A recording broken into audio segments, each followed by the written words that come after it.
లేచిండు పెద్దపల్లి ఆయన లేచి మీరు రండి ఇప్పుడే పోదాం మా పెద్దపల్లిలో 60% 70% అయిందని చెప్పిండు. మేము చెప్పింది గదేరా నాయన మొత్తం కాలేదు, ఇదేమేం చెప్పింది మీ ముఖ్యమంత్రి 100 అంటుడు, నువ్వు 60 అంటూ నువ్వు కింద పోతే చారాన కాలే, సిగ్గు లేకుండా మాట్లాడుతుండంటే మళ్ళీ సపరేట్గా నోరు మూసుకొని కూర్చున్నారు. ఇక ఈ మోసం చెప్పాలి. రుణమాఫీ ఏమైంది, రైతు భరోసా ఏమైంది, కౌలు రైతులను కలవరిచ్చిండప్పుడు. కౌలు రైతులు 22 లక్షల మందికి ఉత్తరం రాస్తున్నా, కేసీఆర్ ఇస్తలేడు మీకు, నేను ఇస్తా అన్నావు, ఏమైంది అని అడగాలి. ఇది మర్చిపోని కేసు. ఈ కేసు నేను కొట్లాడతా, మనకు మంచి లాయర్లు ఉన్నారు, జోర్దార్ లీగల్ సెల్ ఉన్నది, ఆ కేసు సంగతి మేము చూసుకుంటాం. మీరు దాని గురించి మర్చిపోని, దాని గురించి ఆందోళన చేయాల్సిన అవసరమో బాధపడాల్సిన అవసరమో లేనే లేదు. మీరు చేయవలసింది, మనం చేయవలసింది బీఆర్ఎస్ పార్టీగా తెలంగాణ ప్రజలకు ఒక రక్షణ కవచంలాగా నిలబడి ఈ సంవత్సరం మొత్తం ఈ మోసపూరిత కాంగ్రెస్ ప్రభుత్వం యొక్క భరతం పట్టే విధంగా ముందుకు పోదాం. కౌలు రైతుల గురించి మాట్లాడదాం, రైతు కూలీల గురించి మాట్లాడదాం, రైతన్నలకు జరుగుతున్న మోసం, రైతు భరోసా విషయంలో 15,000 అని చెప్పి, వరంగల్లో రైతు డిక్లరేషన్ అని చెప్పి, నువ్వు చెప్తే నమ్ముతలేరని చెప్పి రాహుల్ గాంధీని తీసుకొచ్చి, ప్రియాంక గాంధీని తీసుకొచ్చి, వాళ్ళ నోటంబడ కూడా అబద్ధాలు చెప్పించి ఇవాళ గొంతు కోసినావు కదా రైతులది, దాని గురించి మాట్లాడదాం. ఉద్యోగస్తులకు ఇవాళ భూమితోని సంబంధం కట్ చేస్తున్నావు.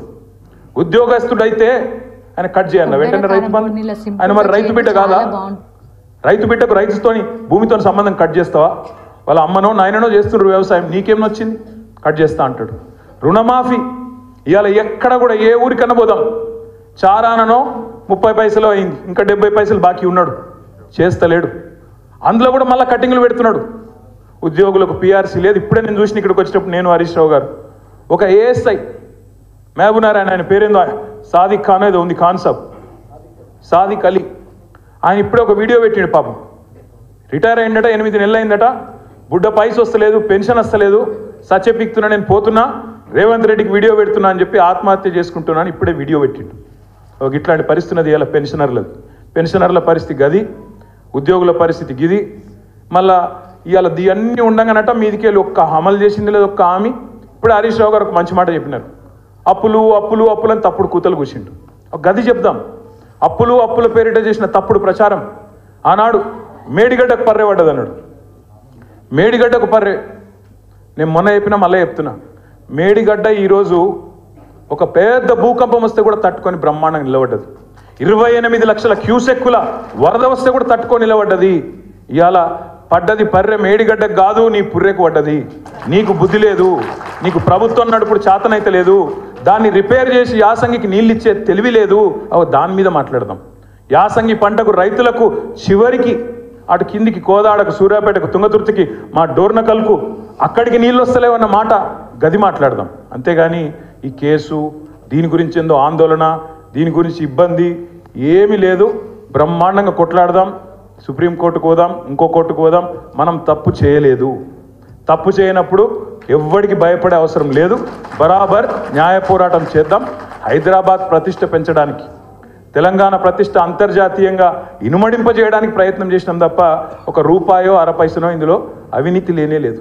కాబట్టి ఎవ్వరు ఏమన్నా మీరు పట్టించుకునే అక్కర్లేదు. మనం చేయాల్సిన పోరాటం రైతుల గురించి, 4,000 పెన్షన్ల కోసం ఎదురు చూస్తున్న అవ్వ తాతల గురించి, అదేవిధంగా తులం బంగారం ఇస్తానని చెప్తే నమ్మి ఓటేసిన ఆడబిడ్డల కోసం, అదేవిధంగా 2,500 మహాలక్ష్మి అని చెప్తే కొంతమంది తల్లులు ఎవరైతే మోసపోయినారో వాళ్ళ గురించి మాట్లాడదాం. ఈ సంవత్సరం మొత్తం ఆ పని చేద్దాం. తప్పకుండా కేసీఆర్ గారు చాలా స్పష్టమైన ఆలోచనతో ఉన్నారు. ఈ సంవత్సరం మనం కొత్త కమిటీలు కూడా వేసుకోవాల్సిన అవసరం ఉంది. సభ్యత్వ నమోదు, కొత్త కమిటీలు, బూత్ కమిటీ నుంచి మొదలు పెడితే గ్రామ కమిటీ, వార్డు కమిటీ, మండల కమిటీ, పట్టణ కమిటీ, జిల్లా కమిటీ, నియోజకవర్గ కమిటీ, అదేవిధంగా రాష్ట్ర కమిటీతో పాటు కొత్త అధ్యక్షుని కూడా ఈ సంవత్సరమే మనం ఎంపిక చేసుకోవాల్సి ఉంది. ఆ పని చేద్దాం. కార్యకర్తలకు శిక్షణా శిబిరాలు పెట్టుకుందాం.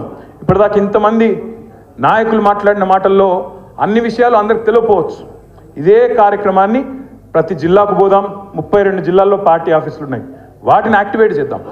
మీరు హైదరాబాద్కి వచ్చుడు కాదు, మేమే మీ కాడికి వస్తాం. జిల్లాలోనే శిక్షణ కార్యక్రమాలు పెట్టుకుందాం బ్రహ్మాండంగా, అందరం కూడా కలిసి కట్టుగా. హరీష్ రావు గారు ఒక గొప్ప మాట చెప్పినారు. ఏమన్నారు? ఇది ఒక కుటుంబం, 60 లక్షల కుటుంబ సభ్యులున్న కుటుంబం బీఆర్ఎస్ పార్టీ. కాబట్టి ఒకరికి కష్టం వచ్చినా అందరం కూడా ఒక కాకికి కష్టం వస్తే 10 కాకులు ఎట్లొచ్చైతే వాళ్తాయో అట్లే 60 లక్షల మంది కుటుంబ సభ్యులున్న ఈ పార్టీని ఒకరికొకరం అండగా ఉంటూ కాపాడుకుందాం. తెలంగాణ ప్రయోజనాల కోసం, మన కోసం కాదు, తెలంగాణ బాగుండాలని కోరుకునే పార్టీ, తెలంగాణ కోసమే పుట్టిన పార్టీ, తెలంగాణ ప్రయోజనాలే పరమావిధిగా పనిచేసే పార్టీ. ఇవాళ ఉన్న ముఖ్యమంత్రి గారికి తెలంగాణలో ఇబ్బంది అనిపిస్తుందట. ఆయనకు ఉమ్మడి రాష్ట్రంలోనే బాగుండే తెలంగాణలో బాగలేదు అని ముఖ్యమంత్రికి అనిపిస్తుందట. ఇది మన కర్మ.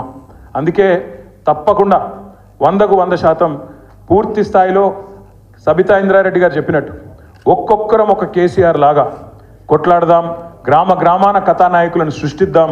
అద్భుతంగా ఈ సంవత్సరం పోరాట నామ సంవత్సరంగా ముందుకు పోదామని చెప్పి తెలియజేసుకుంటూ మళ్ళొక్కసారి మీ అందరికీ హృదయపూర్వకంగా ధన్యవాదాలు, నమస్కారాలు. జై తెలంగాణ, జై కేసీఆర్. Thank you.